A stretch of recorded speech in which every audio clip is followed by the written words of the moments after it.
Hello friends, I'm Saranya. இன்னைக்கு நாம் பார்க்க போறது 8th standard maths NCERT syllabus chapter 4 exercise 4.4 ல 12th sum பார்க்க போறோம். Find the interest paid by Yana if she borrowed rupees 8,000 for 1/2 years, 2.5 years. Given the rate of interest is 10% per annum compounded annually அப்படின்னு சொல்லிட்டாங்க.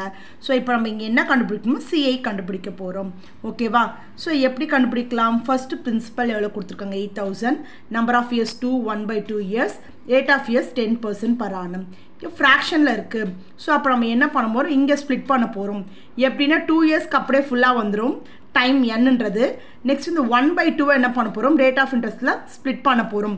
So இதோட per இயருக்கு வந்து of இயருக்கு எடுத்தோன்னா 10% எவ்வளோ பர்சன்டேஜ் ஆகிடுது? 5% ஆகிடுது. ஓகேவா? இப்போ அப்ளை பண்ணலாமா? A = P × 1 + R/100 whole power n. P என்ன? 8,000. 1 + R எவ்வளோ ரேட் ஆஃப் இன்ட்ரெஸ்ட்? 10/100 ஃபார் எவ்வளோ இயர்ஸ்க்கு? 2 இயர்ஸ்க்கு. இப்போ ஆஃப் இயர்ஸ் கண்டுபிடிக்கும் போது எப்படி பண்ணணும் அப்படின்னா அதே தான் 1 + 5/100. ஓகே, என்ன பண்ணணும்? 5%/100 போடணும். இப்போ என்ன பண்ண போகிறோம்? 8,000 1 × 100 100 100 + 10 110 2 டைம் அதை போட்டுக்கிறதுனால 110 × 100 110/100 இன்ட்டு இங்கே பார்த்தீங்கன்னா 1 × 100 100 100 + 5 105/100. இப்போ என்ன பண்ண போகிறோம்? ஜீரோஸ். இங்கே ஒரு 0, இங்கே ஒரு 0, இங்கே ஒரு 0, இங்கே ஒரு 0, 0 0. அதே மாதிரி இங்கே ஒரு 0, இங்கே ஒரு 0 இருக்குது. பேலன்ஸ் நம்ம என்ன போகிறோம்? இந்த 0 கேன்சல் பண்ணிட்டோன்னா 5 2s are 10, 4 2s are 8. 5 table 1 5s are 5, 2 5s are 10, 1 5s are 5.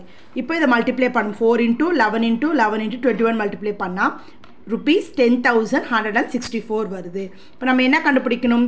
Compound interest. CI = amount minus principal. Amount இப்போ தான் கண்டுபிடிச்சோம் 10,164. பிரின்சிபல் எவ்வளோ? 8,000. ரெண்டுத்தையும் சப்ராக்ட் பண்ணால் 2,164 வரும். கிளியர்? தேங்க்யூ.